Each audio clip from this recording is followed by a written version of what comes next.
oleh Yosma.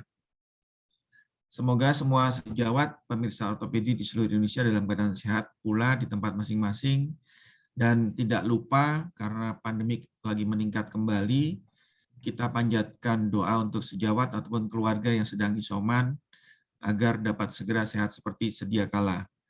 Adapun untuk sore ini kita akan melakukan webinar senior dan fellow Yosma dengan topik yang pertama adalah PLC, yang kedua adalah ACL revisi, dan yang ketiga adalah rotator cuff pearl and pitfall. Baiklah, kita lanjutkan. Mungkin ini adalah susunan acaranya. Lanjut, Mbak Debbie. Peraturan webinar, presentasi oleh panelis narasumber menggunakan bahasa Indonesia. Video dan suara dari peserta tidak diaktifkan, tolong. Pertanyaan dapat diketik melalui fitur chat yang akan disambut dan dicatat oleh moderator. Mohon fitur chat hanya digunakan untuk bertanya dan tidak untuk bertegur sapa. Pertanyaan yang dipilih oleh moderator akan dijawab oleh speaker pada sesi diskusi, yaitu pada sesi terakhir setelah ketiga pembicara memberikan materinya masing-masing. Peserta dimohon untuk mengikuti webinar sampai akhir sesi. Lanjut, Mbak Debbie. First presentation, rotator cuff repair, a comprehensive approach, oleh Dr. Jeffrey Sukmawan, spesialis ortopedi konsultan dari Rumah Sakit Premier Bintaro, pendidikan medical doctor dari Universitas Indonesia, kemudian orthopedic surgeon dari Universitas Indonesia, dan Fellowship of Indonesian Orthopedic Society for Sport Medicine dan Arthroscopy pada tahun 2017. Waktu dan layar saya serahkan kepada Dr. Jeffrey Sukmawan. Silakan, Dr. Jeffrey. Terima kasih banyak, Dr. Taufin. Baiklah, langsung saja saya akan langsung kepada topik presentasi kita pada malam hari ini. Terima kasih atas kesempatan yang diberikan. Baiklah, kita akan mengupas tentang rotator cuff repair dari A sampai Z secara komprehensif. Banyak hal-hal basic yang akan saya kupas di sini, terutama buat para rekan sejawat yang tertarik untuk mendalami rotator cuff repair atau ketika dalam kesehariannya menemukan kasus rotator cuff repair. Penekanannya pada arthroscopic rotator cuff repair. Kita tahu banyak sekali faktor yang bisa mempengaruhi hasil dari rotator cuff repair, ya, baik dari patient related factors, disease related, ya, terkait dengan rotator cuff-nya, juga terkait dengan surgeon related atau prosedur related factors yang akan mempengaruhi outcome itu sendiri, ya. Kemudian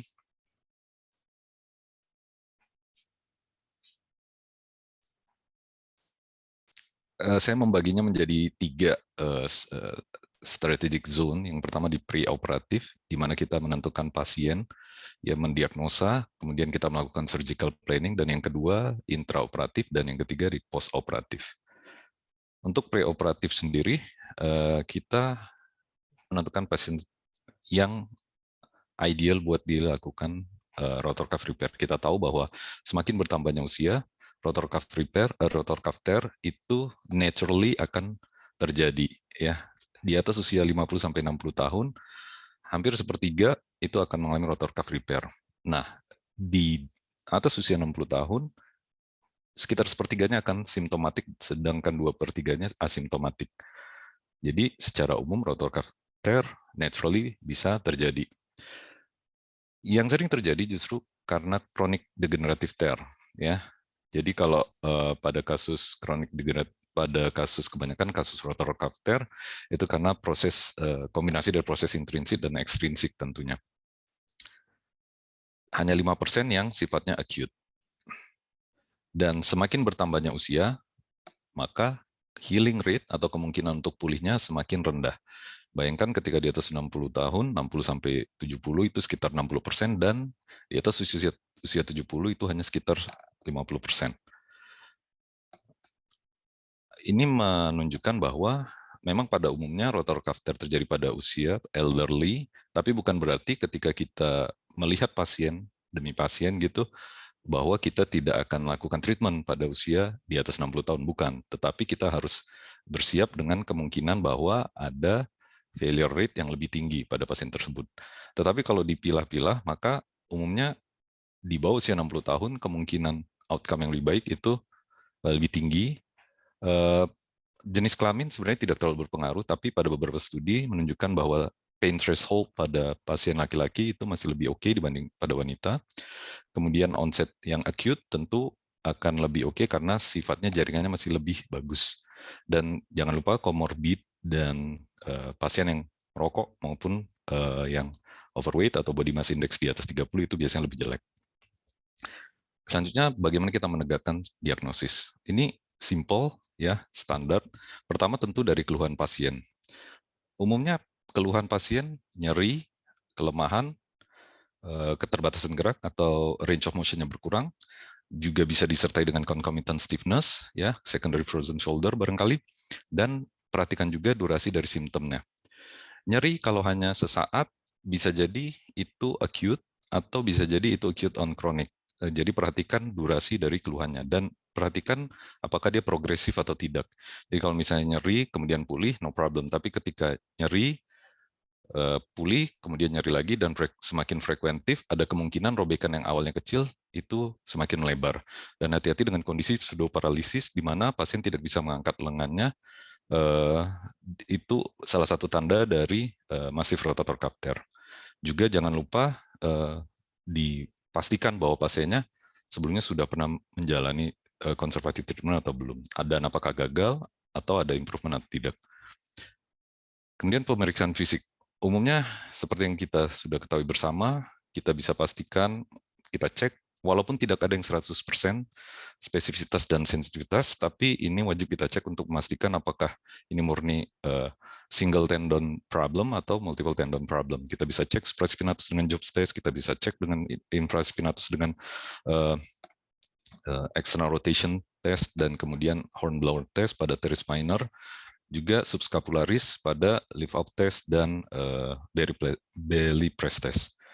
Ada satu studi yang menunjukkan bahwa kombinasi dari beberapa tes bisa menunjukkan highly likely bahwa pasien tersebut mengalami rotator cuff tear. Misalnya kombinasi dari impingement sign, external rotation weakness, kelemahan pada external rotasi, dan kelemahan pada gerakan forward flexion, atau kombinasi dari dua keluhan dan usia dari pasien yang lebih dari 60 tahun. Selanjutnya kita pastikan juga dengan pemeriksaan radiografi, imaging. Kalau tidak memungkinkan untuk pemeriksaan MRI, kita bisa mencoba menganalisa bahwa kemungkinan pasien ini mengalami rotator cuff tear dengan kombinasi dari klinis, ya, data demografik dari pasien tersebut, klinisnya, pemeriksaan fisik, dan ternyata dari ronsen kita bisa curiga misalnya pada gambaran greater tuberosity yang mengalami sklerosis atau terdapat irregularitas dan subcortical cyst. Juga jarak antara humeral head ke acromion yang menurun atau lebih sempit, kurang dari 7 mm. Juga yang paling khas adanya subacromial spur.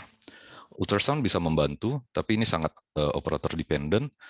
Sayangnya dia kurang akurat untuk menunjukkan adanya partial tear ataupun menunjukkan karakteristik dari robekan rotator cuff secara detail, misalnya seperti pada MRI. Nah, MRI tentu sangat membantu. Kita bisa melihat dari 3 cross section, ya, koronal, sagittal, dan aksial, dan kita ini sangat membantu di mana kita bisa melihat mencoba menganalisa ukuran, ya, retraksinya, dan apakah ditemukan tanda-tanda fatal infiltration dan atrofi dari rotator cuff itu sendiri. Dan ini akan membantu kita untuk melakukan surgical plan dan membantu menjelaskan ke pasien prognosis dari problem rotator cuff tear pasien tersebut.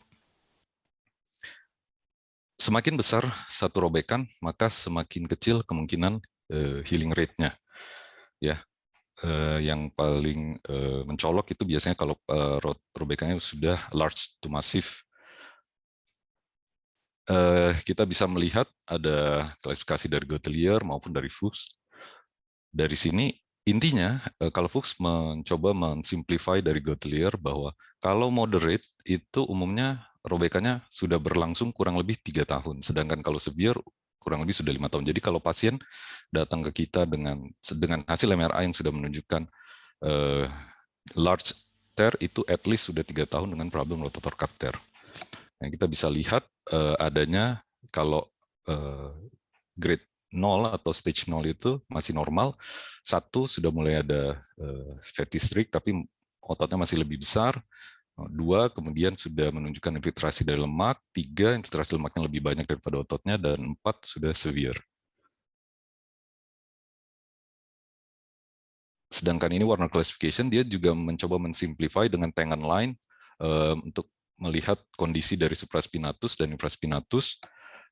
Kalau misalnya masih di atas garis tangen line, maka itu dianggap masih normal. Kemudian ringan kalau misalnya sudah menyinggung, dan moderate ketika di bawah, dan severe kalau sudah tipis sekali dan jauh dari tangen line. Nah, ini menunjukkan prognosis dari pasien tersebut. Dan jangan lupa kalau retraksinya juga semakin jauh dari humeral head, maka semakin jelek.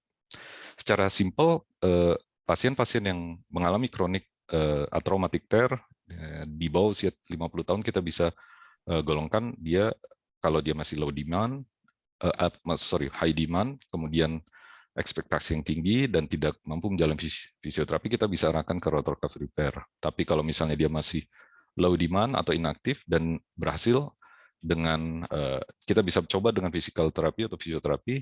Dengan kalau misalnya dia berhasil, maka tidak perlu dilakukan rotator cuff repair. Tapi pada kondisi acute traumatic tear, maka itu lebih dianjurkan dilakukan repair. Untuk surgical planning, terkait surgical planning, timing ini sangat menentukan arah prognosis dari rotator cuff repair kita itu sendiri.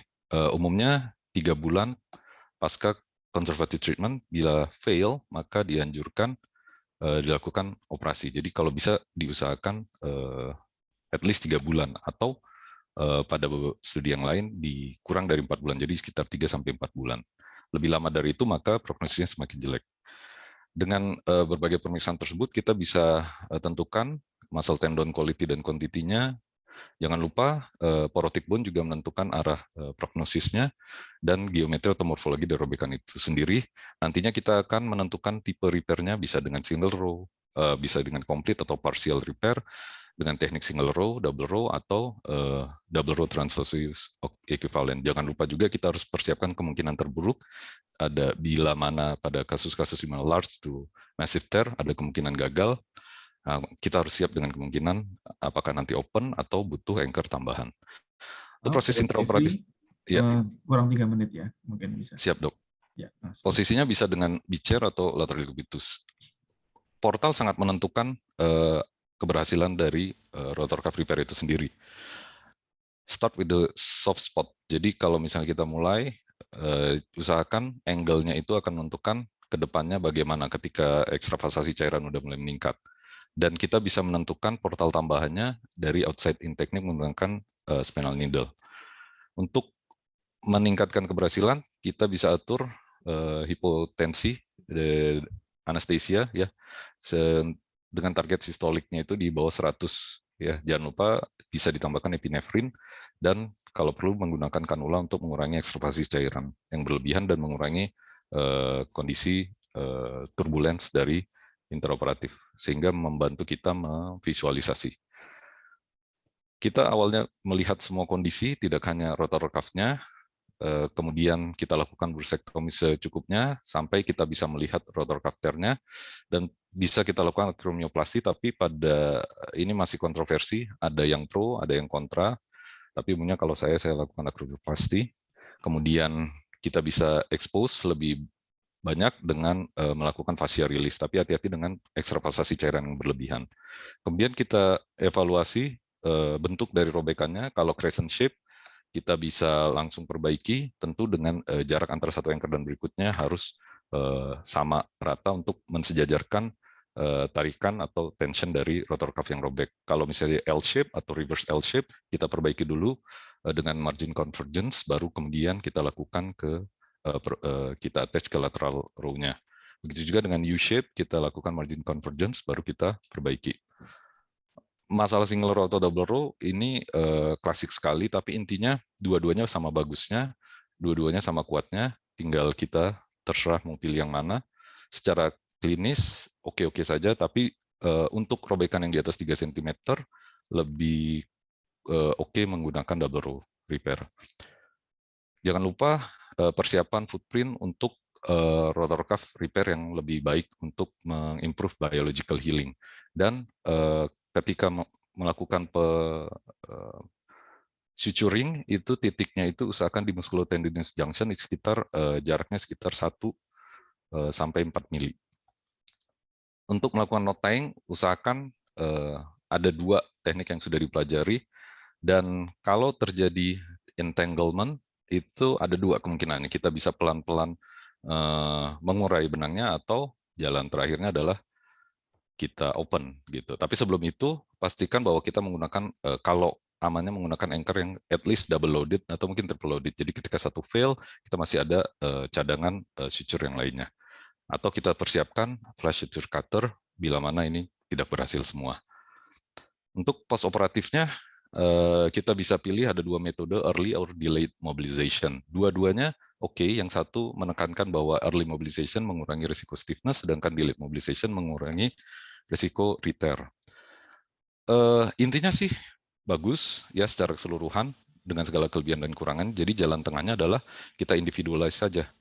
Pada kondisi di mana kita lakukan delay mobilization, umumnya pada pasien dengan robekan yang cukup besar, ya porotic bone dengan risiko re-tear yang cukup tinggi. Sedangkan early mobilization kita lakukan pada yang small to medium tear, yang kita yakin bahwa kita lakukan repair cukup bagus, ya. Dan pasien dengan comorbid, risiko stiffness pasca operasi misalnya dengan DM, diabetes mellitus, atau dengan concomitant problem kayak labral repair juga. Dan tentunya timing pada saat fisioterapi ini penting sekali. Nah ini saya harus tekankan bahwa harus ada kerjasama yang apik, yang erat antara ortopedi dan bagian fisioterapi, karena ada yang mungkin agak takut untuk melakukan early mobilization, tapi ada juga yang terlalu agresif. Nah ini berbahaya buat pasien. Jadi setiap kali kita melakukan refer untuk rekomendasi untuk fisioterapi, kita harus kasih catatan yang detail. Karena umumnya pada pasien yang kurang dari 12 minggu tetapi sudah dilakukan latihan penguatan, itu berisiko re-tear, terutama pasien-pasien dengan large tear gitu. Karena sebelum 12 minggu itu belum mencapai maksimal tensile strength dan berisiko repair kita mengalami robekan lagi. Jadi intinya adalah pain control, improving range of motion, strengthening, functional recovery, dan back to normal activities. Take home message-nya, satu, intinya kita harus bisa memilah mana pasien yang pantas untuk dilakukan rotor cuff repair dan mana yang sangat berisiko. Terus kita juga harus memahami bagaimana rotor cuff anatomi dan biomekaniknya itu sendiri. Portal disesuaikan dengan kebutuhan. Jumlah portal yang penting intinya nyaman ketika kita melakukan proses arthroskopik rotor cuff repair. Jadi tidak menyulitkan, dan tentunya pada saat knotting juga adequate preparation supaya exposing dari rotor cuff-nya bisa optimal, dan memahami pola robekannya karena itu menentukan jahitannya, dan jangan lupa apapun tipe repair-nya kita bisa lakukan fiksasi yang memiliki good integrity. Jadi dia kontak terhadap bone-nya dia bagus dan tidak loose. Dan yang terakhir adalah rehabilitasi yang terkontrol sesuai dengan tahapan recovery-nya. Terima kasih. Baik, terima kasih Dr. Jeffrey Sukmawan. Komprehensif sekali dari awal sampai akhir. Kita lanjutkan kepada pembicara kedua. Tolong Mbak Debbie resumenya ditampilkan. Pembicara kedua adalah Dr. Aldo Franciscus Marsetio, Biomedical Science SPOT dari Rumah Sakit Columbia Asia, pendidikan dari University of Melbourne, Bachelor of Medical Science, kemudian dari Universitas Indonesia sebagai dokter umum, kemudian spesialis ortopedi dan traumatologi dari Universitas Indonesia, dan Fellowship on General Orthopedic dari Chiang Mai University, dan Fellowship Sport Injury dari IOSMA. Baik, waktu dan tempat saya serahkan kepada Dr. Aldo untuk mempresentasikan mengenai PLC injury. Silakan. Waktu 15 menit ya.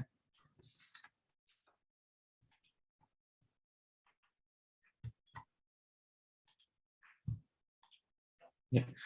Selamat malam para guru, para senior, dan rekan-rekan semuanya. Perkenalkan, malam ini saya untuk mempresentasikan topik mengenai posterolateral corner injury. Pertama-tama saya akan menjabarkan mengenai anatomi dulu, mengenai posterolateral corner dari lutut, yang seperti kita ketahui terdiri dari beberapa macam struktur tendon, ligamen, dan otot.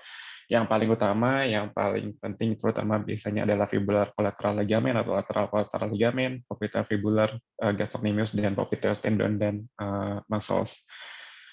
Secara keseluruhan, secara general, posterolateral corner of the knee dapat dibagi menjadi dua yang berfungsi sebagai statik dan dinamik. Yang statik antara lain adalah LCL, PFL, arcuate ligament kompleks, fabelofibular ligament, posterolateral capsule, dan sedangkan untuk dynamic stabilizer dipegang perannya oleh bicep femoris, iliotibial band, dan popliteus kompleks. Ini sekilas kembali untuk anatomi yang lebih mendetailnya lagi. Yang pertama tadi adalah lateral collateral ligament yang warna merah, kemudian ada popliteal fibular ligament atau PFL, kemudian juga ada fabelofibular ligament, dan kemudian juga ada arcuate ligament, dan yang terakhir adalah popliteal muscles dan tendon. Dan kemudian untuk anatomi yang lain yang juga penting, antara lain adalah joint capsule, iliotibial band, dan biceps tendon. Untuk fungsi dan biomekanik dari PLC ligamen ini sendiri, mereka merupakan primary static stabilizer ya, untuk mempertahankan dari translasi posterior, rotasi posterolateral tibia, eksternal rotasi, dan rotasi varus dari lutut. Struktur PLC ini bekerja bersama-sama dengan cruciate ligaments untuk mempertahankan static dan dynamic stabilities dari lateral lutut. Untuk fungsi dari posterior tibial translation itu dipegang pada saat posisi lutut dalam hampir ekstensi. Sedangkan kalau untuk gerakan yang dari ekstensi ke hampir fleksi dipegang utama oleh PCL. Kemudian juga primary stabilizer untuk gerakan eksternal tibial rotasi. Dan kemudian untuk LCL sendiri itu adalah primary static restraint untuk varus dari lutut. Dan kemudian PLC ini juga memegang peranan minor sebagai stabilizer utama dalam internal rotasi, yang dimana stabilizer utamanya dipegang oleh ACL dan ALL. Dan kenapa struktur PLC ini sangatlah penting? Karena jika kita tidak mengenalinya, kalau ada cedera PLC, dan sedangkan kita menemukan hanya cedera pada cruciate ligament, dan kemudian kita melakukan rekonstruksi pada cruciate ligament tersebut, baik PCL maupun ACL, ada kemungkinan besar jika PLC ini tidak diperbaiki, maka dapat memberikan stres dan yang berlebih pada rekonstruksi kita, dan kemudian juga memberikan peluang lebih tinggi untuk terjadi failure. Mekanisme dari cederanya ada banyak. Ada hiperekstensi varus, hiperekstensi eksternal rotasi, bisa tibial eksternal rotasi dan varus, dan yang paling sering adalah ditemukan dalam dislokasi komplit dari lutut. Seringkali ditemukan bersamaan dengan cedera cruciate ligament, dan untuk aktivitasnya paling sering pada sports, traffic accidents, kecelakaan motor, dan jatuh. Untuk riwayat dari cederanya ada biasanya dari temuannya bisa dibedakan menjadi akut atau kronik. Kalau akut ya biasanya masih bengkak, masih sangat nyeri, dan biasanya tidak terlalu terasa instabilitas, tapi bisa juga langsung terasa instabilitas pada saat mau ekstensi lutut. Dan terkadang karena masih bengkak juga masih sering terasa numbness dan kelemahan karena peroneal nerve symptoms. Kemudian kalau kronik lebih terkait dengan instabilitas dan dapat ditemukan juga dengan lateral atau medial joint line pain. Gejala peroneal nerve dapat juga masih berlanjut, dan tapi yang paling penting adalah posterolateral rotatory instability, yang dimana pada saat lutut itu mau diluruskan, pasien akan merasa lutut itu terasa seperti giving way, dan terutama pada waktu aktivitas seperti pada saat naik turun tangga. Untuk pemeriksaan fisiknya, paling sering pada saat berdiri ada varus. Kemudian kalau pada saat berjalan, kalau akut biasanya masih sambil kesakitan, antalgik. Kemudian kalau kronik, pada fase stans dari berjalan dapat ditemukan varus thrust atau hyperextension varus thrust. Jadi pada saat meluruskan dapat terlihat lutut lebih varus. Untuk special examination-nya ada beberapa, ada peningkatan postural translation yang biasa disertai dengan PCL injury juga. Kemudian juga ada dial test. Untuk keterangan itu, untuk dial test dapat diperiksa pada 30 dan 90 derajat. Dan kemudian ada posterolateral drawl test, ada external rotation recurvatum test, reverse pivot shift test, dan varus stress test. Untuk dial test sendiri itu dapat diperiksa dalam posisi supine atau posisi prone. Paling sering diperiksa dalam posisi prone, yaitu dengan rotasi eksternal kedua lutut, kedua tungkai dengan memegang daerah kakinya. Tapi jika dilakukan dalam supine, harus dipastikan dilakukan bersama dengan 2 orang. Jadi 1 orang memegang pahanya untuk agar stabil, dan kemudian lututnya juga difleksikan, karena pemeriksaannya membutuhkan fleksi dalam posisi 30 derajat dan 90 derajat. Dan jika pada 30 derajat tidak ada lebih dari 10 derajat perbandingan dengan kiri dan kanan sisi yang tidak cedera, maka tidak ada PLC injury. Tapi jika positif pada 30 derajat dan negatif pada 90 derajat, maka murni PLC saja. Tetapi jika positif pada 30 dan 90 derajat, maka combine PLC dan PCL. Kemudian ada posterolateral drawer test, di mana dilakukan drawer test, tapi kakinya, lututnya diposisikan dalam diputar eksternal rotasi dulu, dan kemudian dilakukan drawer test. Dan kemudian juga ada external rotation recurvatum test, di mana lutut diluruskan dan yang dipegang adalah bagian jempol gigi satunya, kemudian diekstensikan. Untuk imagingnya sendiri dapat menggunakan X-ray dan MRI. Dari X-ray dapat ditemukan segment fracture atau pelebaran dari lateral joint space, atau fraktur dari head fibula, atau avulsi dari Gerdy's tubercle. Tetapi penemuan ini selalu tidak spesifik dan masih dapat berkaitan dengan ACL atau PCL. Ada juga dapat dilakukan stress radiograph dalam posisi varus dengan lutut dalam posisi fleksi 20 derajat. Jika ada peningkatan pembukaan joint line lebih dari 4 mili, maka dapat diindikasikan sebagai grade 3 PLC injury. Kemudian imaging dapat dilakukan dengan MRI juga. Hanya saja untuk MRI ini harus membutuhkan protokol khusus, yaitu dengan pemotongan yang sangat tipis, sekitar 2 mm di area lutut tersebut. Silakan lanjut.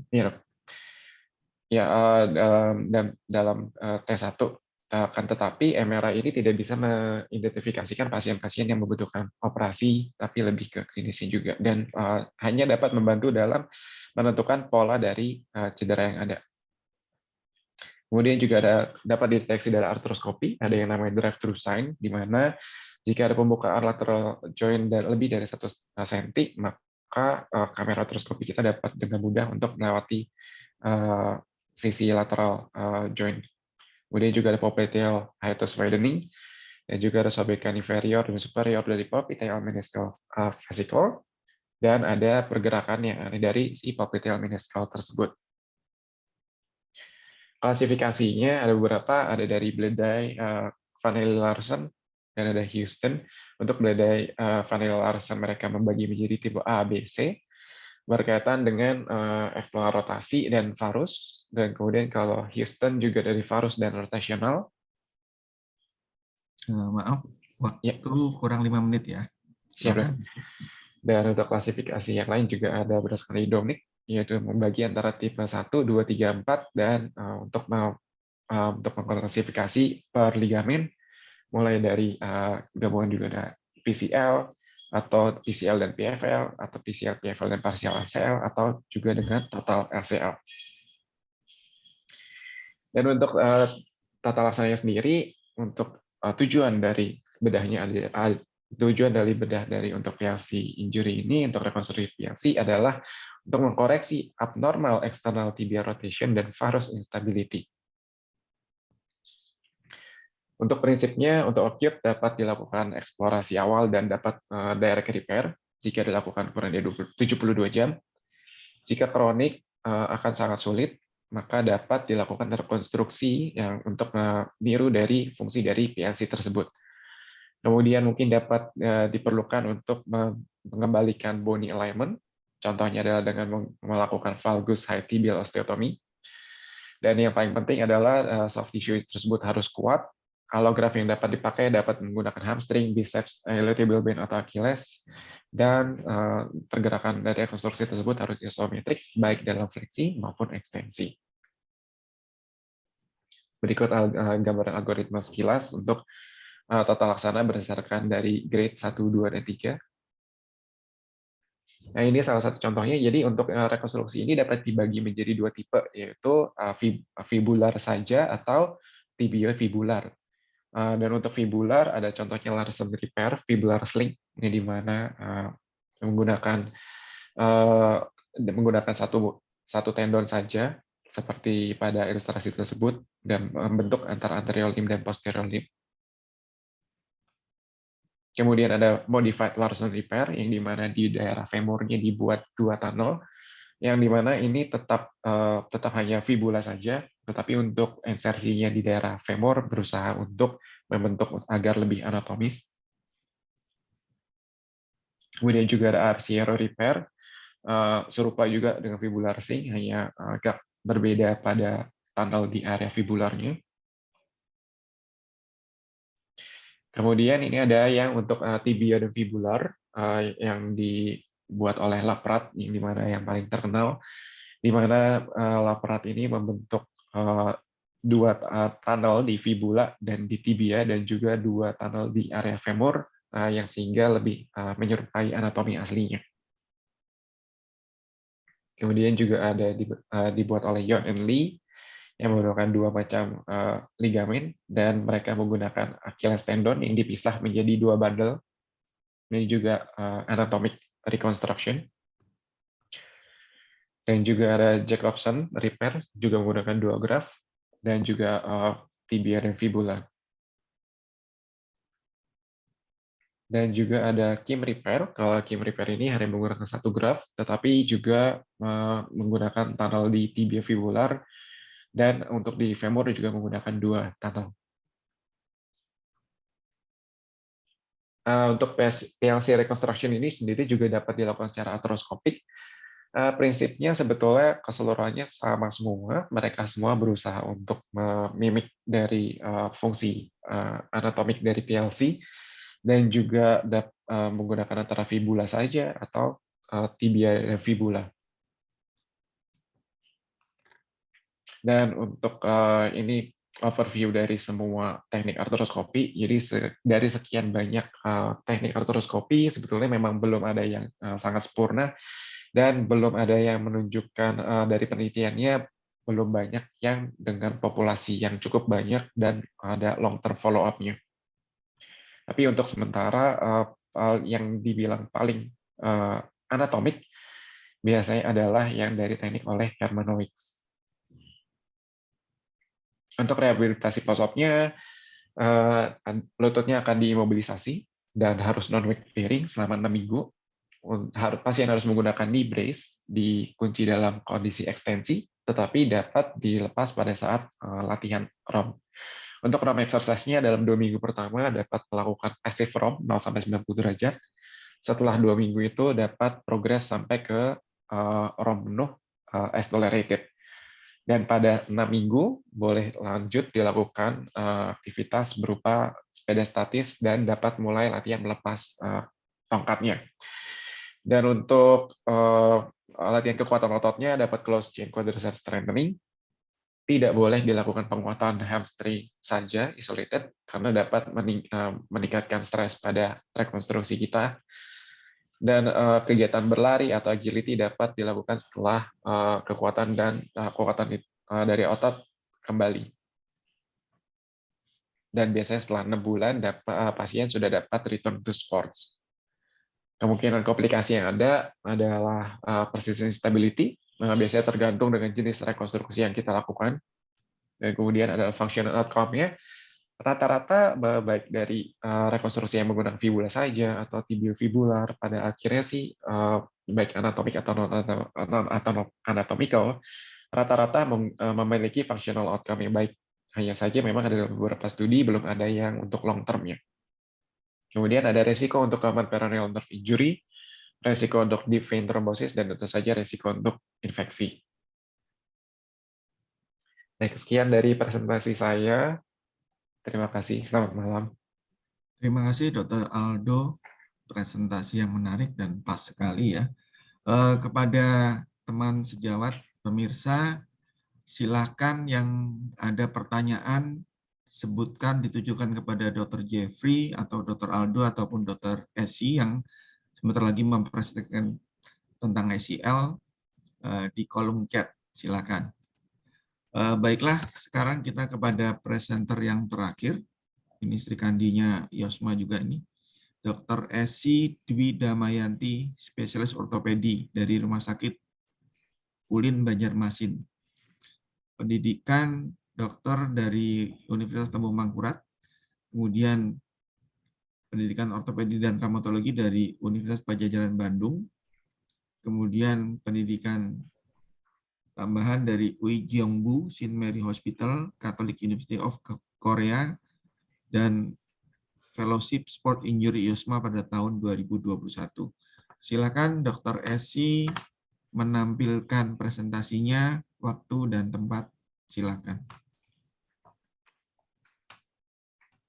Oke, terima kasih kepada Dr. Taufin.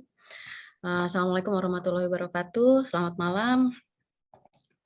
Pada kesempatan kali ini saya berkesempatan untuk mempresentasikan mengenai ACL. ACL itu sebentar. Oke. Mengenai revision ACL reconstruction, current konsepnya. Karena kita tahu pada saat sekarang ini banyak sekali bahkan ortopedi umum pun bisa mengerjakan ACL reconstruction, tetapi mungkin tidak semua bisa mengerjakan dengan proper, sehingga kadang-kadang kasus untuk terjadinya failure atau terjadinya kegagalan dari ACL reconstruction ini sering terjadi. Oleh karena itu, mungkin pada kesempatan ini saya akan membahas mengenai bagaimana kita melakukan revision ACL reconstruction. Tujuannya untuk mengembalikan fungsi dari knee itu sendiri, kemudian untuk kembali meningkatkan quality life dari pasien, kemudian juga untuk mencegah atau melindungi terjadinya kerusakan articular cartilage dan meniskus lebih lanjut. Keberhasilan dari revision dari ACL reconstruction surgery ini biasanya ditentukan dari sebab kenapa terjadi kegagalan pada primary reconstruction.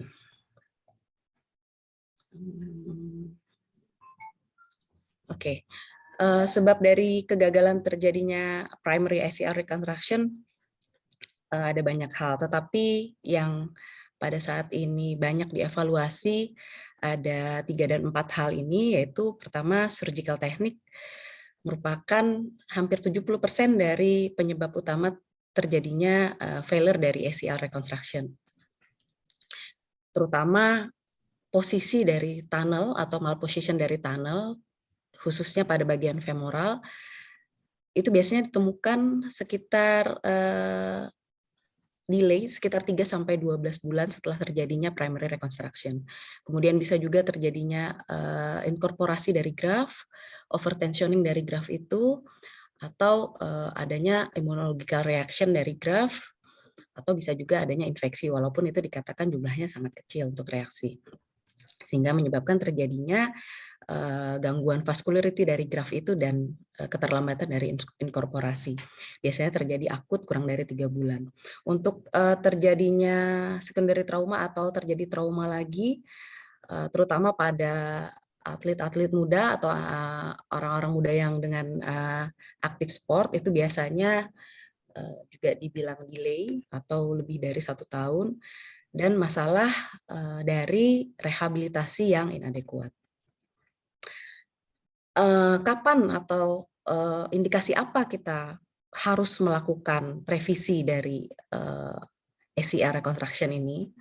Secara klinis, apabila kita temukan komplit dari graftir itu dengan pemeriksaan adanya displacement dari anterior tibial sebesar 6 mm dibandingkan dengan lutut sebelahnya. Kemudian adanya pemeriksaan pivot SIP test grade 2 dan 3, bisa dengan nyeri ataupun tidak nyeri, tetapi sudah mengganggu aktivitas sehari-hari dan juga mengganggu aktivitas olahraga. Untuk preoperatif evaluasinya apa saja yang harus kita perhatikan?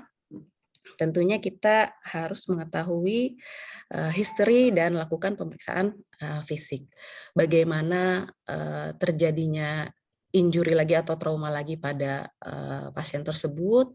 Kemudian apakah dia lebih mengarah kepada gangguan instability atau nyeri. Biasanya kalau gangguan instability memang karena kolateral ligamennya, sedangkan untuk gangguan nyeri biasanya lebih mengarah kepada concomitant injury, misalnya adanya meniskus tear atau lateral ligamen lain yang mengganggu.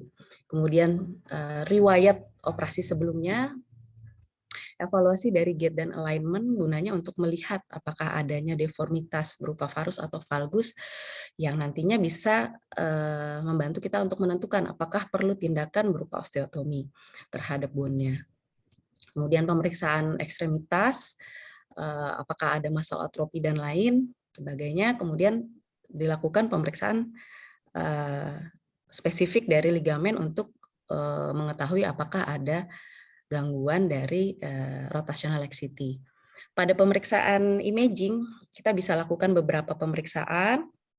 Yang pertama plain radiograf tentunya untuk mengetahui bagaimana posisi dari tunneling sebelumnya, AP atau lateral. Untuk posisi lateral biasanya kita dapat mengukur tibial slope seperti gambar yang di bawah ini, yang sebelah kiri itu plain radiograf posisi lateral. Dari MRI juga kita bisa mengukur untuk mengetahui apakah berapa derajat dari tibial slope dari operasi sebelumnya. Kemudian untuk standing radiograf, kita evaluasi malalignment dari ekstremitas, apakah dia ada varus atau valgus deformity. Sedangkan untuk advanced imaging berupa CT 3D, kita dapat menilai berapa enlargement dari tunnel atau posisi dari tunnel, apakah dia lebih dari 12 atau 13 mm untuk menentukan tindakan operatif bisa one stage surgery ataupun second stage surgery. Untuk MRI kita bisa menentukan apakah ada cedera lain di soft tissue, terutama di meniskus dan ligamen yang lain.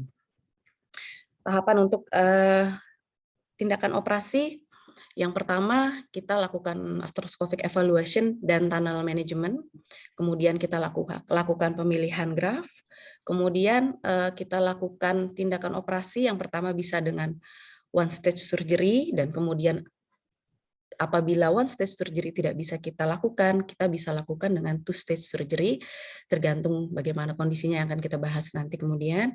Kemudian bagaimana tensioning dari graf dan fiksasinya, serta apakah ada concomitant injury. Untuk arthroscopic evaluasi, kita melihat secara arthroskopik bagaimana asesmen intraartikular, apakah dari primary reconstruction itu dia ada total atau partial graft, kemudian bagaimana kondisi tunnel sebelumnya yang dibuat, dan bagaimana atau di mana kita akan menempatkan tunnel pada tindakan revisi. Apabila diperkirakan kita bisa melakukan satu tahap surgery, maka kita akan melakukan one stage surgery. Tapi apabila tidak bisa, mungkin untuk tindakan operasi pertama yang kita lakukan adalah kita lakukan removal dari hardware-nya, kemudian kita grafting tunneling untuk perbaikan dari boninya, dan kemudian kita lakukan debridement atau joint cleaning. Untuk pemilihan graf, dikatakan beberapa jurnal mengatakan bahwa memang tidak ada gold standard untuk pemilihan graf dari ACL revision ini. Bisa dengan autograf ataupun dengan allograf.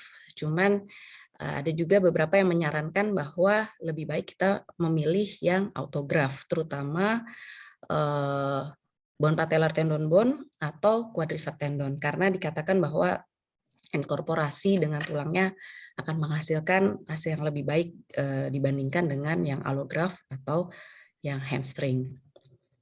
Untuk yang one stage surgery biasanya bisa kita lakukan apabila anatomical tunnel dari femoral dan tibial tidak terlalu berubah jauh atau masih baik, ataupun non anatomical tunnel dari femoral dan tibial itu memiliki kualitas bone yang tidak terlalu, artinya kualitas tulangnya masih baik, tidak ada bone loss yang besar, sehingga masih bisa kita lakukan one stage surgery. Kemudian untuk waktu masih 5 menit, silakan. Ya. Kasih dok. Untuk ideal placement-nya untuk femoral biasanya di antara midway di antara anteromedial bundle dan posterolateral bundle, kemudian posterior dari lateral intercondylar ridge, kemudian untuk posterior itu yang penting dia tidak mengganggu dari tetap berada di bagian posterior tapi tidak mengganggu posterior cortical wall yang terlalu jauh. Kalau terjadi malposisi dari tibial tunnel, biasanya kalau dia terlalu anterior dia akan menyebabkan impingement dari roof, kemudian kalau terlalu posterior akan menyebabkan terjadinya PCL impingement. Nah, kita bisa menilai evaluasi dari tibial tunnel itu melalui X-ray lateral, dia biasanya posisinya ada di posterior dari Blumenstadt line. Untuk yang two-stage surgery, biasanya bila kita kehilangan atau tidak punya bone stock yang banyak atau major bone loss, kita bisa lakukan two-stage surgery. Misalnya ada large defect yang besar, kita bisa lakukan kombinasi bone graft, autolog bone graft, dan allograft. Apabila penilaian dari CT 3D ada anatomical bone tunnel lebih dari 13 atau 14 mm, disarankan untuk dilakukan two-stage surgery. Dan diharapkan setelah 4-6 bulan setelah bone graft terjadi inkorporasi dengan baik, baru kita akan lakukan tindakan second surgery untuk revision. Untuk graft tensioning dan fixation-nya disarankan dengan posisi full ekstensi, antara full ekstensi dan 45 derajat nifleksi dengan slight external rotation, dan fixation device yang disarankan adalah interference screw. Kemudian kita evaluasi dari injury yang menyertainya, apakah ada varus deformity, ada soft tissue injury, dan ligamen yang lain. Ini surgical step yang dijelaskan sebelumnya. Kita lakukan diagnostic inspection, kemudian notes preparation, tunnel management. Kita bisa lakukan one stage surgery apabila bone stocknya baik, dengan posisi yang baik. Kita bisa menggunakan tunnel yang lama. Apabila posisinya tidak terlalu bagus, kita bisa membuat tunnel yang baru, kemudian kita lakukan preparasi graft, kemudian lakukan graft fixation, dan evaluasi concomitant injury. Apabila tidak punya bone stock yang baik, kita lakukan two stage. Yang pertama kita lakukan bone graft dulu, kemudian untuk next plan kita lakukan ACL revision untuk graft fixation dan evaluasi yang lain. Ini sama algoritmanya. Cuman di sini menyatakan apabila ada kelainan dari bone morphology, kita bisa melakukan two stage surgery dengan osteotomi, bisa close wedge osteotomi di proximal tibia ataupun open wedge serta di distal femur. Sedangkan apabila ada soft tissue injury, kita juga bisa melakukan two stage revision-nya untuk memperhatikan dan mengevaluasi dari cedera dari concomitant injury itu. Tips lain, ada yang mengatakan bahwa bila ada penempatan dari metallic screw pada primary reconstruction, dan itu tidak bisa dilakukan pengambilan dari skru, mungkin skru bisa ditinggalkan dan mungkin kita bisa membuat tunnel yang baru. Kemudian tetap harus dilakukan evaluasi preoperatif planning yang baik. Kemudian apabila dia ada large dari tunneling lebih dari 13 mm, standar ada yang menyatakan 13, 14, dan ada beberapa jurnal juga menyatakan lebih dari 16, itu disarankan untuk two-stage surgery. Yang penting adalah kita juga mengakses bagaimana sequence stabilizer patologi atau concomitant injury. Kemudian disarankan juga untuk melakukan rimming, mulai dari rimmer yang paling kecil untuk menghindari terjadinya defleksi dari tunnel. Selain karena tunnel, biasanya penyebab lain yang perlu diperhatikan adalah tibial slope-nya bagaimana, widening dari tunnelnya bagaimana, patologi meniskus dan ligamen, sehingga bisa dilakukan evaluasi sama-sama. Untuk rehabilitasi post-op-nya dikatakan tidak banyak berbeda dengan primary reconstruction, akan tetapi untuk return to sport-nya bisa diperlama, mungkin sekitar 9-12 bulan. Semua itu tapi biasanya juga tergantung apa associated injury yang ada, misalnya apakah ada bony prosedur yang dilakukan, atau ada meniscus injury, ataupun ada kerusakan dari cartilage. Take home message-nya, penyebab utama memang untuk primary ACL reconstruction failure adalah tunnel malposisi. Tetapi tipe graf, ukuran graf juga memegang peranan penting. Biasanya dia mempengaruhi terjadinya inkorporasi. Bisa dilakukan one stage surgery ataupun two stage surgery. Apabila two stage surgery disarankan untuk dilakukan bone grafting terlebih dahulu. Bisa combine autograft atau allograft untuk kualitas bone yang baik. Memang saat ini masih diperlukan studi lebih lanjut untuk memperbaiki primary reconstruction sehingga tidak perlu dilakukan revision ACL surgery. Kiranya cukup sampai di sini, Dok. Terima kasih atas perhatiannya. Mohon maaf apabila ada kekurangan. Wassalamualaikum warahmatullahi wabarakatuh. Terima kasih, Dr. Esi Damayanti. Menarik sekali. Katanya kalau kita belum pernah melakukan revisi, belum jadi sport surgeon ya. Apalagi semakin banyak ACL yang dikerjakan, baik problemnya di pasiennya atau problemnya di operasi sebelumnya, tentu akan semakin banyak juga yang akan kita revisi. Kepada seluruh pemirsa, teman sejawat yang sedang memperhatikan seminar ini, silakan jika ada pertanyaan, tolong tulis di kolom chat, ditujukan kepada dokter siapa, sambil kita menjawab pertanyaan-pertanyaan yang sudah masuk. Pertanyaan pertama kepada Dr. Jeffrey Sukmawan dari Dr. Andri Lubis mengenai riwayat injeksi steroid sebelum rotator cuff repair, apakah membuat angka return yang lebih tinggi? Dan apakah Dr. Jeffrey masih memberikan injeksi steroid sebagai terapi konservatif sebelum operasi? Pertanyaan kedua dari Dr. Petra Sama, ditujukan kepada Dr. Jeffrey, akriomenoplasti tidak dilakukan secara rutin pada rotator cuff repair, apakah pertimbangannya? Pertanyaan ketiga kepada Dr. Jeffrey juga dari Dr. Supada, ini rombongan ini pertanyaannya. Yang pertama mengenai Collins classification, apakah dapat digunakan untuk prediksi prognosis rotator cuff repair? Pertanyaan kedua dari Dr. Sumpada, bila didapatkan partial rotator cuff tear low grade yang berhasil dengan konservatif, apakah ada kemungkinan bisa berkembang menjadi full thickness? Kemudian pertanyaan ketiga dari Dr. Sumpada juga kepada Dr. Jeffrey, bagaimana menentukan rotator cuff tear itu repairable atau non-repairable? Ini juga saya juga mau bertanya sebelumnya nih. Silakan mungkin Dr. Jeffrey dijawab. Baik Dok, banyak banget pertanyaan. Ya, A, B, C. Ya, terima kasih. Siap. Terima kasih Dok. Untuk pertanyaan dari Dr. Andri, terima kasih Dok. Untuk injeksi steroid itu masih dilakukan Dok. Saya masih melakukan sebagai bagian dari konservatif treatment, tapi tentu dengan pertimbangan bahwa ketika pasien datang ke kita, itu kita pastikan bahwa secara fungsi dan pasien juga masih compliance untuk bisa menjalani conservative treatment, dalam arti tidak ada gangguan fungsi yang progresif dari terkait dengan shoulder range of motion-nya.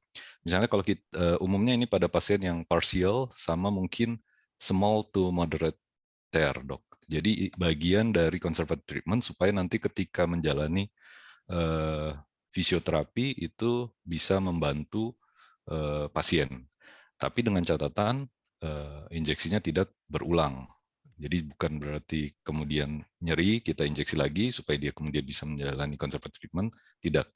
Jadi buat saya one shot only. Jadi kalau misalnya ada improvement, maka kita tinggal follow up bagaimana peningkatan fungsi atau range of motion dari pasien tersebut.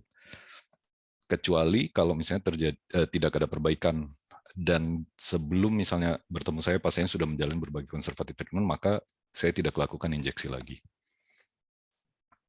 Kemudian mungkin pertanyaan dari Dr. Andri juga, kalau misalnya menemukan pasien rotator cuff tear yang non traumatik, umumnya sebagian besar rotator cuff tear, pasien rotator cuff tear itu non traumatik. Tinggal ketika datang ke kita cek dari perjalanan kondisi rotator cuff-nya, misalnya adakah persistent pain, adakah progressive weakness, dan apakah sebelumnya sudah menjalani conservative treatment dalam rentang waktu antara 3 bulan sampai 6 bulan sejak awal keluhan. Ada yang range-nya bahkan bisa sampai 1 tahun.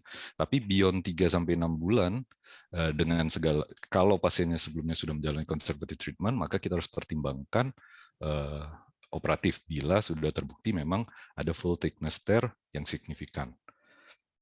Kemudian untuk pertanyaan Dr. Petra, akromioplasti. Sebenarnya buat saya sendiri, saya cukup rutin melakukan akromioplasti. Cuman dari studi yang lumayan terbaru, ada yang mempertimbangkan tidak melakukan akromioplasti karena dikatakan tidak secara klinis tidak ada perbedaan antara dilakukannya akromioplasti dengan tidak dilakukan gitu. Tapi makanya ini masih menjadi ranah yang kontroversial. Buat saya ini harus ada studi lebih lanjut untuk membandingkan efek misalnya long term efeknya terkait dengan akromioplasti dan non akromioplasti. Untuk Dr. Sumpada, wah ini paling banyak nih pertanyaannya. Collin classification itu menunjukkan ada involvement dari rotator cuff, ya rotator cuff supraspinatus, infraspinatus, teres minor, subscapularis dibagi 2 juga, ada yang upper sama lower. Ini juga bisa menentukan arah prognosis. Jadi kalau involvementnya lebih dari 2 rotator cuff tear yang robek, maka prognosisnya akan menurun. Betul, dok. Jadi semakin banyak yang involve, ya lebih dari 2, maka prognosisnya akan menurun. Kalau didapatkan partial rotator cuff tear yang low grade kemudian jadi healing, apakah dia bisa kemudian menjadi full thickness tear? Kalau ditanya kemungkinan, iya ada kemungkinan. Tapi kalau misalnya kita mau membagi, kalau misalnya pasiennya masih muda, less likely. Tapi kalau pasien sudah mungkin di atas 50 tahun, mungkin highly likely di kemudian hari bisa menjadi full thickness. Tapi full thickness-nya apakah nanti dia sifatnya small, moderate to large, itu individual. Tidak bisa kita tentukan dari sekarang, dari kondisi yang sekarang. Bagaimana menentukan rotator cuff tear, repairable atau non-repairable? Umumnya kalau irreparable, ya, itu biasanya dari klinisnya pasiennya sudah ada penurunan secara progresif dari range of motion dari shoulder itu sendiri. Misalnya kalau kita bicara pseudoparalisis, jadi pasien tidak bisa mengangkat dari yang tadinya fungsinya normal, dan dalam jangka waktu mungkin beberapa minggu sampai beberapa bulan pasien tidak bisa mengangkat. Itu klinis. Tapi mesti dipastikan juga dengan pemeriksaan yang lainnya. Salah satunya imaging yang paling penting. Intinya adalah yang irreparable itu biasanya karakteristiknya itu dia large, dari segi ukuran dia large to massive tear, jarang yang small to moderate. So, yang kedua, dari hasil pemeriksaan misalnya MRI kita lihat gouteliernya itu bisa yang udah severe 3-4. Jadi udah ada fatty infiltration, atrofi dari rotor cuff muscle-nya udah signifikan. Kemudian retraksi, kalau kita bicara retraksi dari rotor cuff-nya bisa mendekati sudah ke level glenoid-nya. Dan involvement tentunya. Jadi kalau udah involve-nya sekitar 3 atau lebih dari rotor cuff, itu likely irreparable. Dan yang terakhir adalah dia sulit di mobilisasi. Jadi sudah dirilis juga masih tight atau dia contracted gitu. Intinya rotator cuff yang irreparable itu by definition adalah robekan yang sangat lebar yang tidak memungkinkan kita mengembalikan kembali ke footprint awalnya. Itu sih. Terima kasih. Baik, terima kasih Dr. Jeffrey Sukmawan. Terima kasih. Pertanyaan 3 ABC sudah dijawab dari Dr. Subada, kemudian pertanyaan Dr. Petra dan Dr. Andri juga ada 2 pertanyaan tadi kelewat dari saya. Baik, kita beralih kepada presenter selanjutnya. Pertanyaan dari Dr. Atiyah dan Dr. Jeffrey Hasan. Dari Dr. Atiyah ditujukan kepada Dr. Aldo, menanyakan bagaimana pendapat Dr. Aldo, teknik apa yang paling direkomendasikan untuk PLC reconstruction. Kemudian pertanyaan Dr. Jeffrey Hasan kepada Dr. RC, bagaimana kapan dikatakan ACL recon dikatakan fail? Apakah dari waktu atau secara klinis, kapan sebaiknya dilakukan ACLR? Apa ada waktu yang spesifik? Silakan mungkin pertama saya berikan kepada Dr. Aldo dulu. Silakan Dr. Aldo. Baik, terima kasih Dr. Taufin. Terima kasih Dr. Atia untuk pertanyaannya. Terkait dengan repair yang direkomendasikan untuk PLC injury, memang seperti yang saya sebutkan tadi, jenis repair-nya ada 2 macam, yaitu yang tibia fibular base dan tibiofibular base. Rekon yang paling terkenal untuk fibular base yang paling baik itu adalah Larsen repair, yang paling terkenal dan dengan penelitian yang jangka panjangnya cukup baik. Dan kemudian kalau untuk tibiofibular base yang paling baik adalah saat ini adalah yang Laprat, dari ya, teknik yang dikembangkan oleh Laprat. Tapi dari penelitian perbandingan kedua teknik ini, fibular base maupun tibiofibular base mempunyai kekuatan biomekanikal yang sebanding.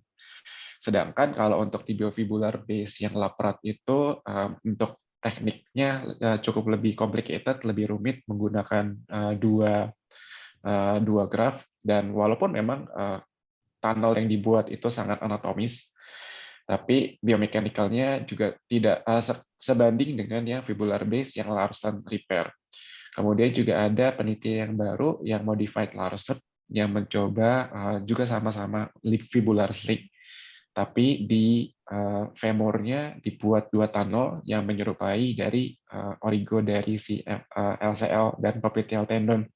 Hanya saja untuk teknik tersebut untuk penelitiannya masih kurang, untuk jangka panjangnya belum ada.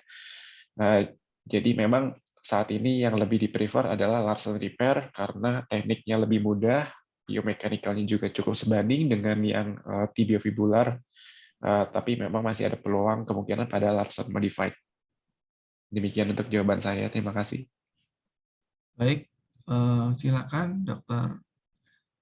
Esi, sebentar. Tadi Dari Dr. Jeffrey. Dr. Jeffrey. Silakan Dr. Esi. Oke. Sudah puas ya penanya kepada Dr. Aldo? Apa mungkin kita tidak berbahas, kita lanjut aja pertanyaan kepada Dr. Esi.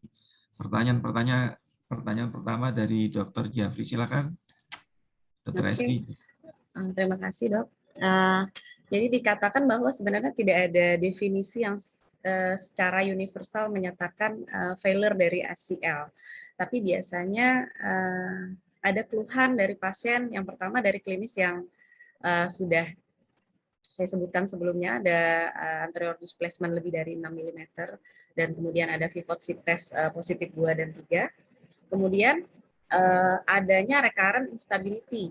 Biasanya pada saat akut injury, akut itu kurang dari 3 bulan, kemudian pasien mengeluhkan masih ada keluhan instability atau instability yang berulang. Kemudian untuk tindakan operasinya, di sini juga tidak ada dikatakan waktu yang ideal kapan kita harus lakukan revisi. Jadi seperti kita melakukan agreement dengan pasien, kita evaluasi semuanya dari pemeriksaan fisik, anamnesis, pemeriksaan fisik dan imaging.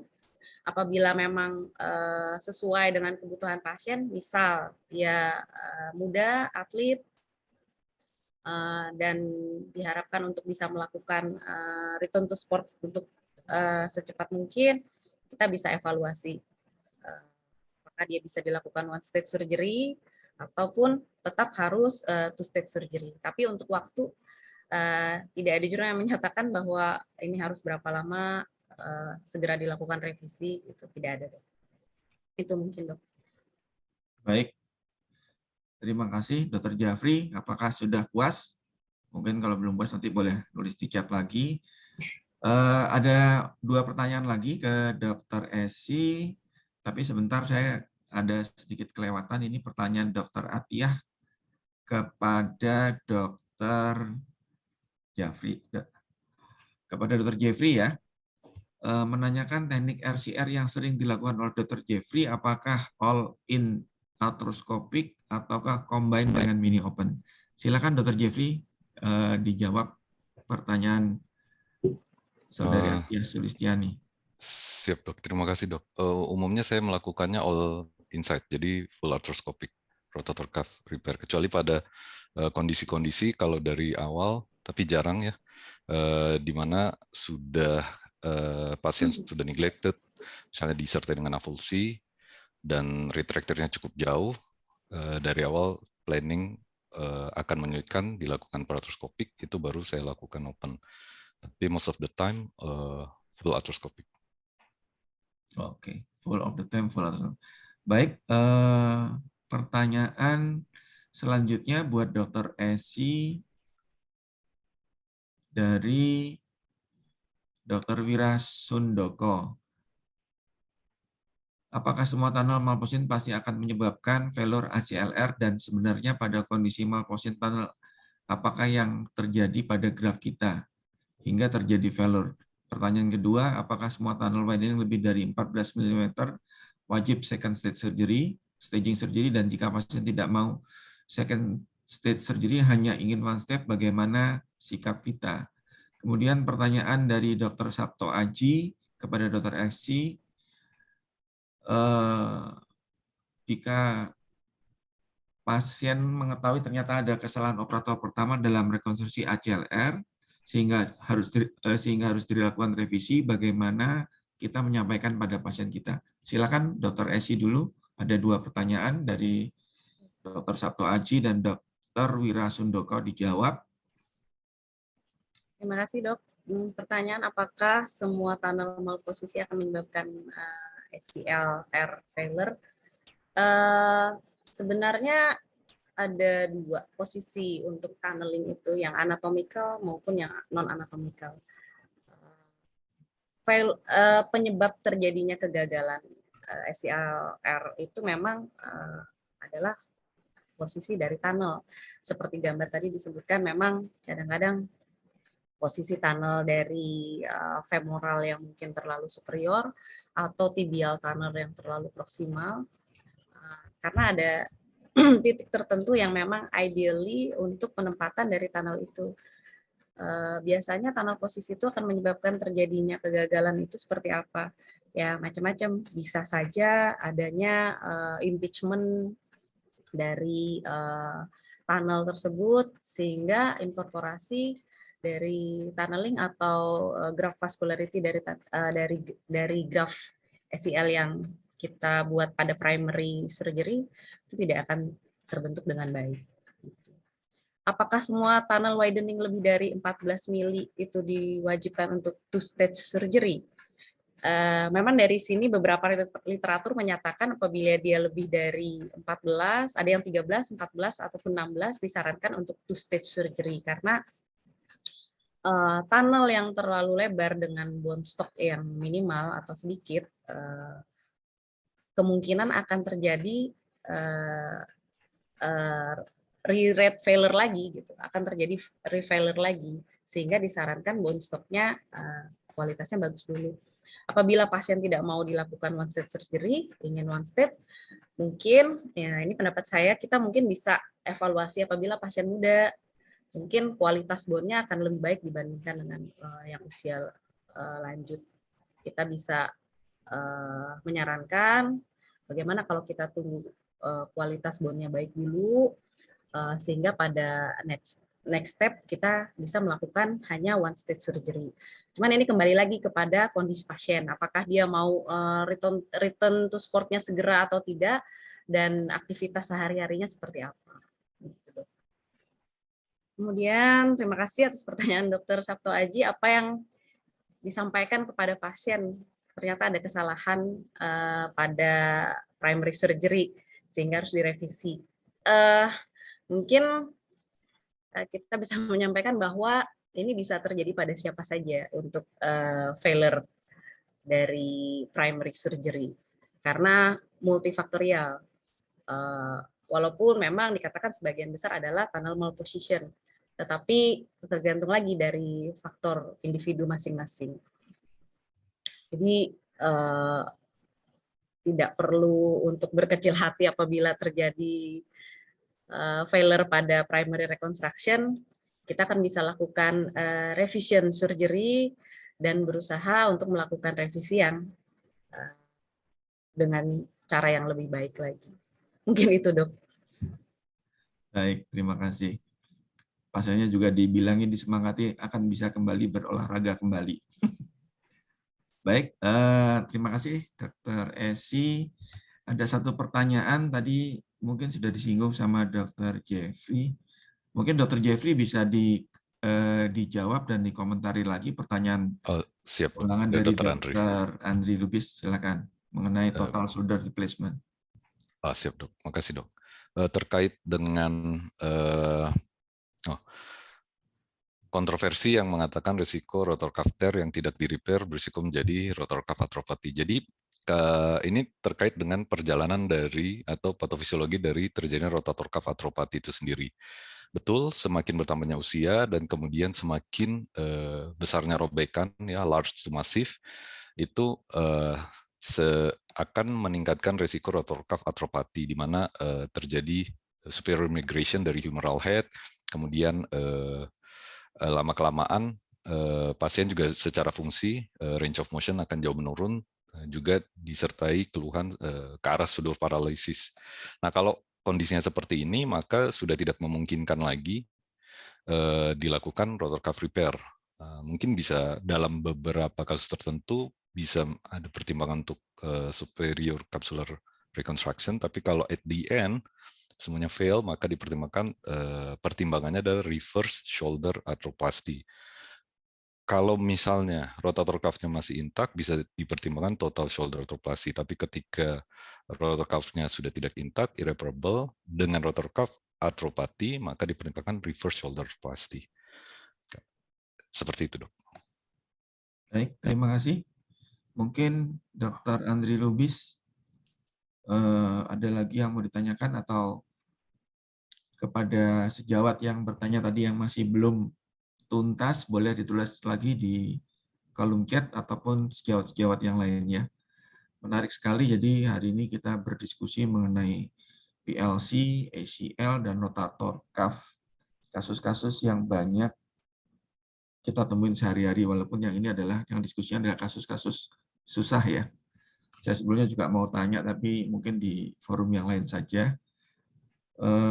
Saya tunggu, mungkin waktu masih ada, mungkin sambil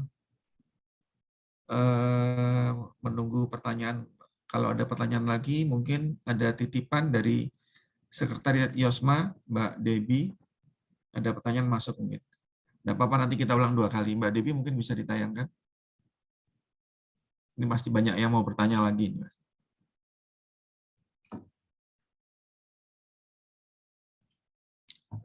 Pengumuman terpotong, Mbak Debbie ya. tentang annual meeting yang ke-10 IOSMA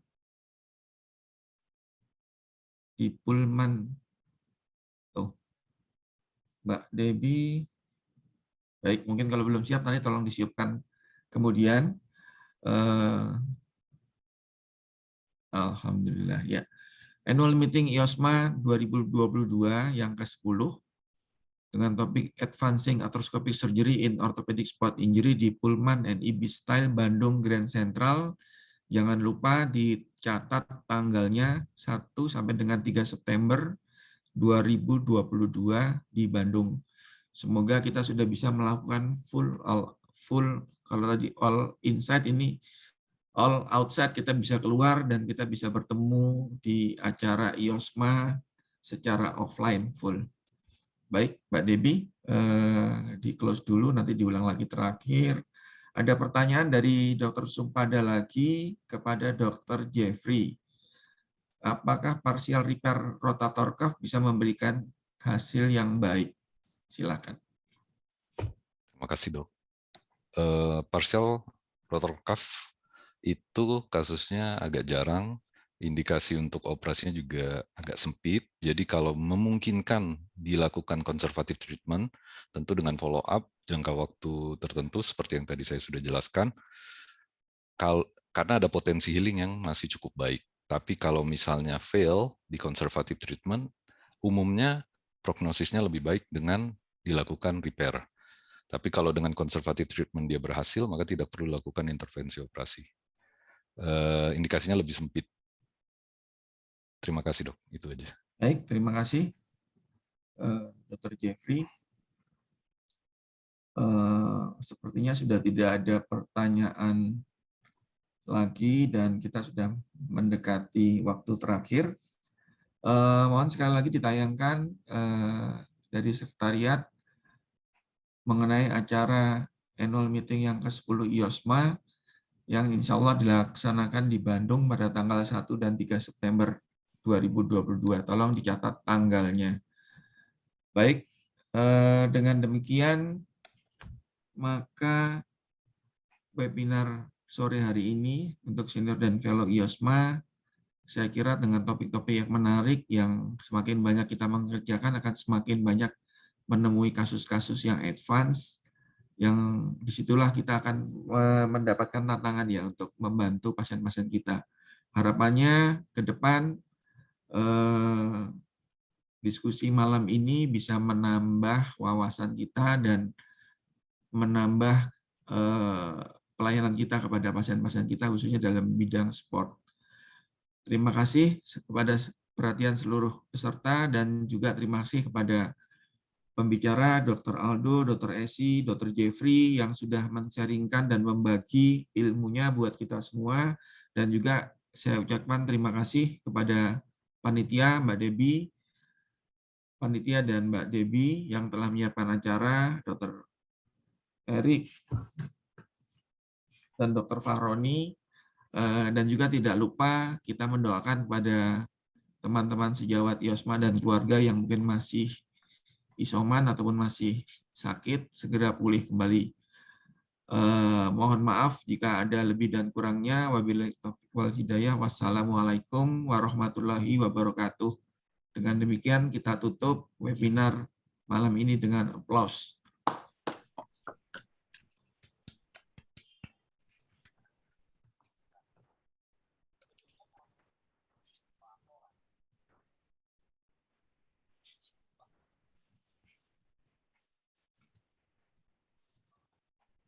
Selamat malam, dokter. Mohon izin, dokter. Mungkin bisa foto bersama terlebih dahulu, dokter. Oh iya, lupa.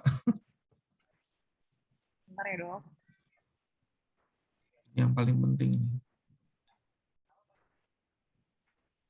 Izin, dokter. Bisa dinyalain kamera videonya, dok?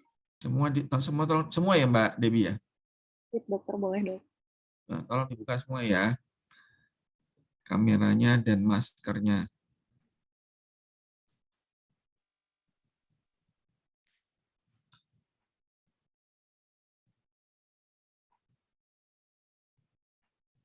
Baik, dokter. Sudah siap, dok? Silahkan dokter yang belum buka kameranya bisa dibuka, Dok.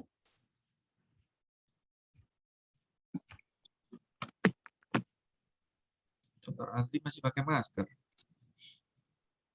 Yang positif maskernya nggak boleh dilepas, Dokter Taufik. Nah, cepat sehat ya, Bang. Makasih. Andri, gejalanya apa, Andri? OTG, Dokter Ria, OTG. Tapi OTG aja. Tadi sama Prof. Ismail bapil dia. Oh ya, kalau Prof. Ismail memang lebih berat. Prof. Ismail lebih berat. Dia duluan daripada saya. Tadi kan ada rapat tadi siang sama dia, suaranya aja serak gitu. Iya, kalau Prof. Ismail bergejala. Kalau saya ya sampai saat ini sih OTG. ada beberapa teman yang kena 2 kali juga ya, saya perhatikan di data ya. Ada yang udah 4 kali, Dokter Taufin. Wow. Baik, dokter, izin ya, Dok.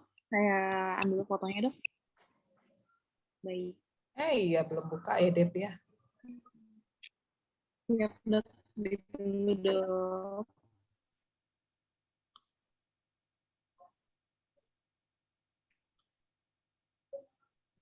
Layar 1 sudah ada. Dokter, izin dokter. Layar 1, 1, 2, 3.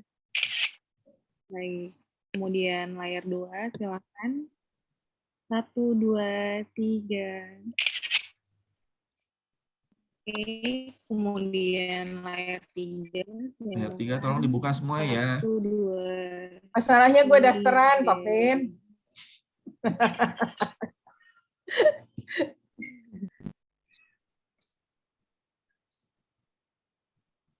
Baik dokter, sudah semua dokter. Terima kasih dokter atas kehadiran. Terima kasih. Terima kasih Mohon semuanya. maaf, sampai ketemu di kesempatan Sehat-sehat yang ya. lain. Sehat semua, hati-hati. Terima kasih semuanya.